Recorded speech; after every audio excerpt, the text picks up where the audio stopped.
Good.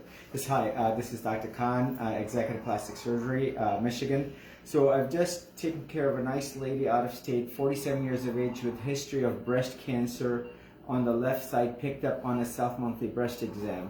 So she ended up getting a mastectomy on the left side, reconstruction with AlloDerm, which is cadaveric skin, from another patient, which has been washed off such that the body itself will not reject it. And then the following year in 2017, in April, she had what was reconstruction on the right side, since she did not get a prophylactic mastectomy on the right.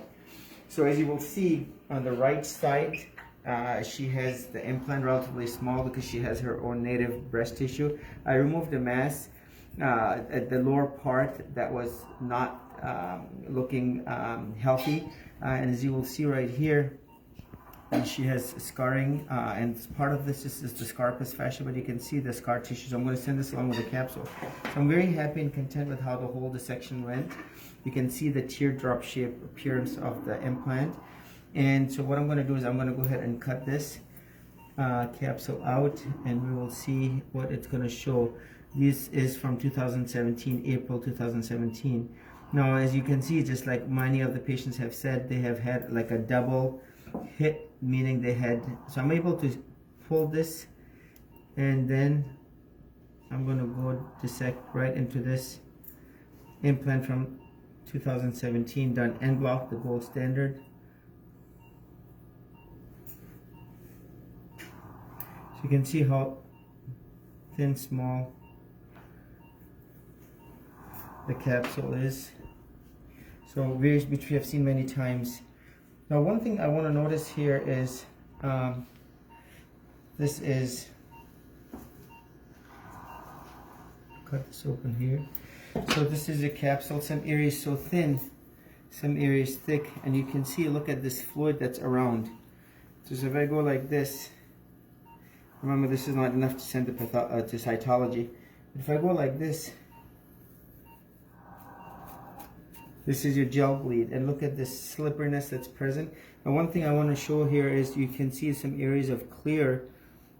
This is where, this is clearly what is a textured implant. Now, if I go take my DeBakey, and this is the problem with implants. If I go like this, this is the gel bleed. This is slowly leaching into the body, causing all the problem. And this is that cause of what is breast implant illness. Now what I'm going to do is I'm going to just gently, using my fingers, I'm going to raise this, what is a secondary capsule, off. I want to send this off to pathology. Again, always good. This is, remember, the textured implants have been banned. And actually hear this. So wherever you have the clear, so this is your allergen. And I'm going to go ahead and just dab this here. 220, just like the patient said, and you can hear this. This is like, you know, if you will, literally like ginger. If you ever have sushi, this is what it looks like. And I'm going to send this all with this capsule, and I'm going to send this off as well so they can look at it. And again, as you will see, it has in it this fluid that leaches through, and this is all the badness that is present. So I'm going to go ahead and change my gloves. Be right there. Please continue to focus. And then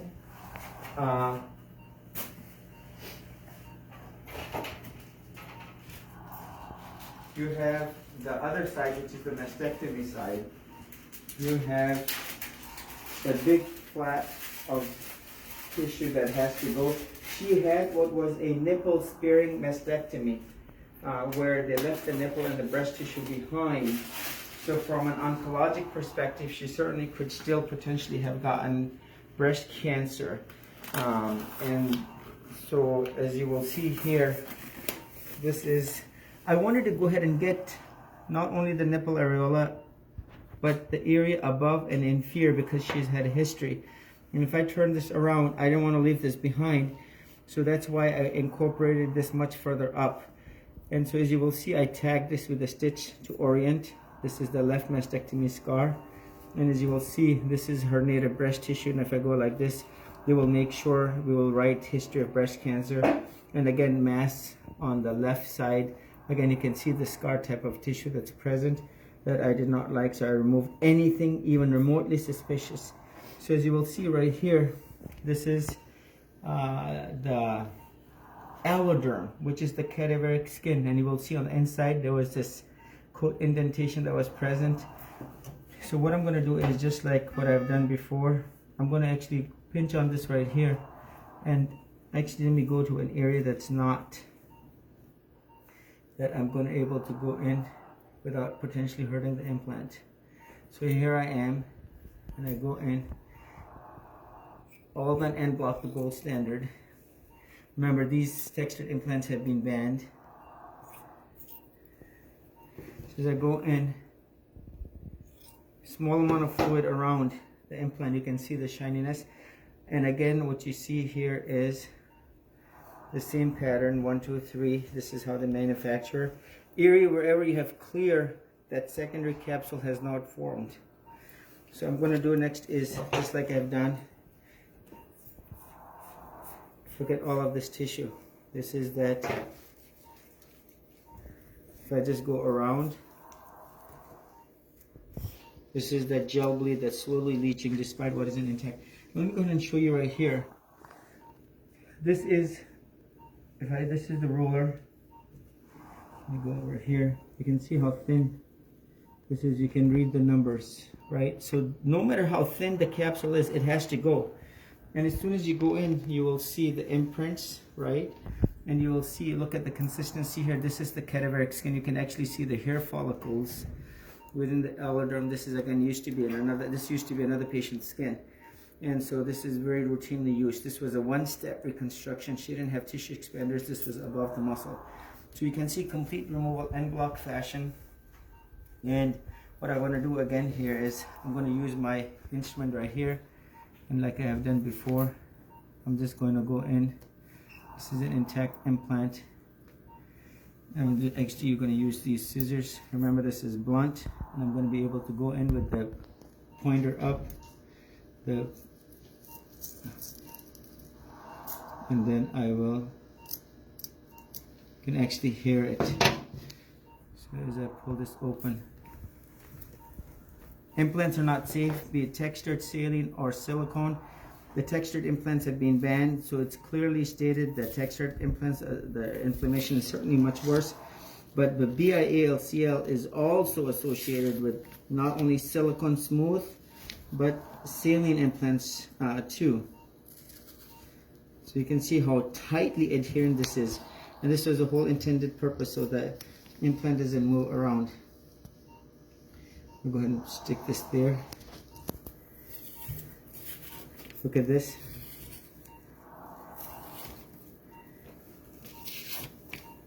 Intact silicone implant above. Very super tightly adherent. So what I'm going to do here is the implants will be returned to the patient. So I want to send this off to pathology. I'm going to go in here.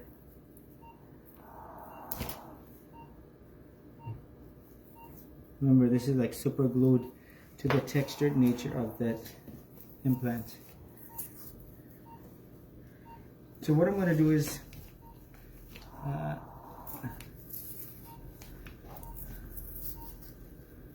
almost done. We've seen this many times, especially with textured implants, and certainly with other implants as well. This is your 375 allergen, just like the patient very well stated, teardrop appearance. So what I'm going to do is I'm just going to go ahead and put the ruler here as I take some more pictures. So the implants will be returned to the patient. The capsules will be sent to pathology along with these secondary capsules. These small masses that were at the lower part, cultures for aerobic and anaerobic fungal, no need for drains. She has a flat chest closure on the left. She has a normal good aesthetic closure on the right, just like any of the cosmetic patients, and there you have it. Implants are not safe. All foreign material, including AlloDerm, must be removed. She didn't have any Athabon or clips, surgical clips. And so we will get a complete analysis of this, given the history of breast cancer on the left. And most importantly, we'll see how the patient bounces back from her many signs and symptoms of breast implant illness. The whole goal of the surgery is that entire end block must be done definitively, completely, sincerely, along with all inflamed tissue, such that the patient has that peace of mind that all of that capsular burden, inflammation burden, the toxic burden was removed, and the patient has no worries and she bounces back to a normal, good, speedy recovery minus these toxins. This is Dr. Khan, Executive Plastic Surgery.